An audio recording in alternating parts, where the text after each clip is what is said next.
আপনার ভালো দেখতে পারেন এরকম বহু লোক আছে না? এই হিংসা করলে অনেক সময় বদনজর লাগে, বদনজর। আপনার ভালো কিছু হতে আরেকজনের জ্বালা পড়া শুরু হয়েছে, এর কারণে অনেক সময় মানুষ ক্ষতিগ্রস্ত হয়। বহুবার এই সূরা পড়ে তৎক্ষণাৎ একেবারে পড়ার সাথে সাথে আমি কার্যকরিতা আমার চোখে বহুবার দেখেছি, আলহামদুলিল্লাহ।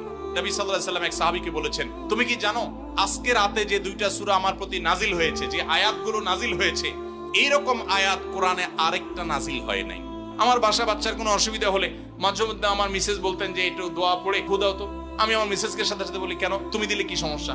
অনেক সময় বাচ্চাকে নিয়ে আসেন, হুজুর একটু তাকে দোয়া পড়ে ফু দিয়ে দেন, একটু পানি পড়ে দেন। আমরা কি দোয়া পড়ি আজকে সেটা আমি আপনাদের সামনে ফ্ল্যাশ করে দিলাম, জানিয়ে দিলাম। আপনার যদি কোনো বিপদ হয়, আজকে অনেক ভাই প্রশ্নে লিখেছেন, অনেক সময় মানুষ বলে, ভাই আমার বাচ্চাটার এই সমস্যা, আমার ওই ওয়াইফের এই সমস্যা, আমার স্বামীর এই সমস্যা, আমার এই সমস্যা, আমরা আল্লাহর কাছে আশ্রয় চাইতে জানি না। আজকে শিখে যান, এই দুইটা সূরা নাজিল হওয়ার যে প্রেক্ষাপট, সেই ঘটনা শুনলে আমাদের ঈমান আরো বেড়ে যাবে ইনশাআল্লাহ। প্রিয় নবী সাল্লাল্লাহু আলাইহি ওয়াসাল্লাম একবার অসুস্থ হয়ে পড়েছেন, এবং অসুস্থতাটা এত মারাত্মক ছিল যে আম্মাজান আয়েশা রাদিয়াল্লাহু আনহা বলেছেন, অনেক কাজ তিনি করেন নাই, অথচ তিনি বলতেন তিনি করেছেন, মানে তার মনে হতো তিনি করেছেন। আবার অনেক কাজ তিনি করেছেন, তিনি ভুলে যেতেন। মানে এরকম একটা অবস্থা তার তৈরি হয়েছে যে স্বাভাবিক না অস্বাভাবিক, আমাদের অনেকের হয়। তখন প্রিয় নবী সাল্লাল্লাহু আলাইহি ওয়াসাল্লাম বিভিন্ন তখনকার যে চিকিৎসক ছিল তাদের সহযোগিতা নিয়েছেন, বিভিন্ন ট্রিটমেন্ট করেছেন, কিন্তু কোনোভাবে কোনো কাজ হচ্ছিল না। আল্লাহ রাব্বুল আলামিন তার নবী সাল্লাল্লাহু আলাইহি সাল্লামের চিকিৎসার জন্য দুইজন ফেরেশতা পাঠিয়েছেন। তাদের একজন ফেরেশতা নবী সাল্লাল্লাহু আলাইহি সাল্লাম স্বপ্নে দেখছেন যে একজন ফেরেশতা তার মাথার কাছে এসে দাঁড়িয়েছে নবী সাল্লাল্লাহু আলাইহি সাল্লামের, আরেকজন ফেরেশতা নবী করিম সাল্লাল্লাহু আলাইহি সাল্লামের পায়ের কাছে এসে দাঁড়িয়েছে। মাথার কাছে যে ফেরেশতা দাঁড়িয়েছেন, ওই ফেরেশতা পায়ের কাছে থাকা ফেরেশতাকে জিজ্ঞাসা করছিলেন যে এই লোকটার কি হয়েছে, অর্থাৎ নবী সাল্লাল্লাহু আলাইহি সাল্লামের কি হয়েছে। তখন পায়ের কাছে থাকা ফেরেশতা, খুব মনোযোগ সহকারে শুনেন, পায়ের কাছে যে ফেরেশতা দাঁড়ায় ছিলেন উনি বলতেছেন, ওনাকে, অর্থাৎ আমাদের নবী সাল্লাল্লাহু আলাইহি ওয়াসাল্লামের কথা বলছেন, ওনাকে জাদু করেছে। পায়ের কাছে থাকা ফেরেশতা এটা বলার পর মাথার কাছে থাকা ফেরেশতা আবার জিজ্ঞাসা করলেন, কে জাদু করেছে?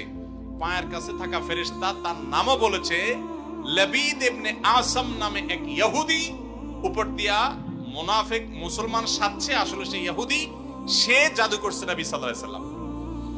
এটা বলার পর আবার মাথার কাছে ফেরেশতা জিজ্ঞাসা করলেন, জাদুটা কোথায় আছে, কিভাবে করেছে? তখন বলা হলো যে চুলে জাদু করেছে, জাদুর মন্ত্র পড়ে চুলে গিরা দিয়েছে, গিরা দিয়ে জাদু করেছে।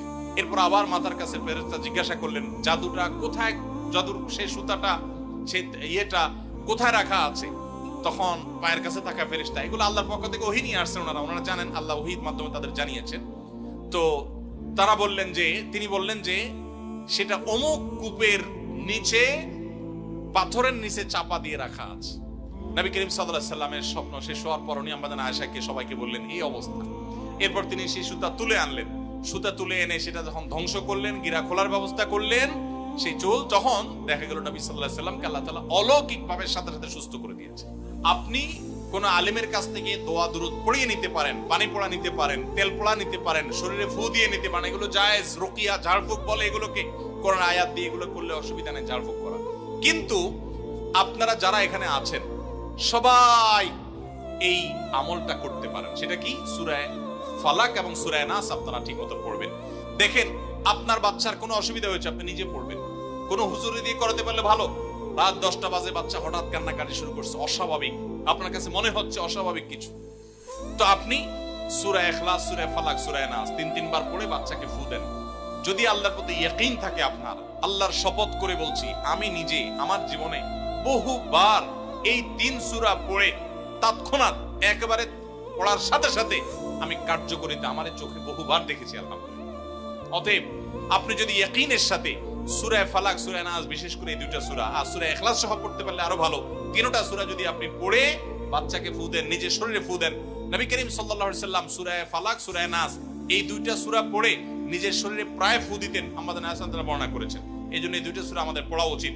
সেই সাথে নবী সাল্লাল্লাহু আলাইহি সাল্লাম এক সাহাবীকে বলেছেন, তুমি কি জানো আজকে রাতে যে দুইটা সূরা আমার প্রতি নাজিল হয়েছে, যে আয়াতগুলো নাজিল হয়েছে, এইরকম আয়াত কোরআনে আরেকটা নাজিল হয় নাই। গোটা কোরআনে অন্য কোন সূরা, অন্য কোন আয়াত এরকম না, এগুলোর সমকক্ষ না। এরকম বিশেষ ফজিলতপূর্ণ আয়াতগুলো, অর্থাৎ সূরা ফালাক, সূরা নাস আজকে রাতে নাজিল হয়েছে, নবী সাল্লাল্লাহু আলাইহি ওয়াসাল্লাম এক সাহাবীকে বলেছেন।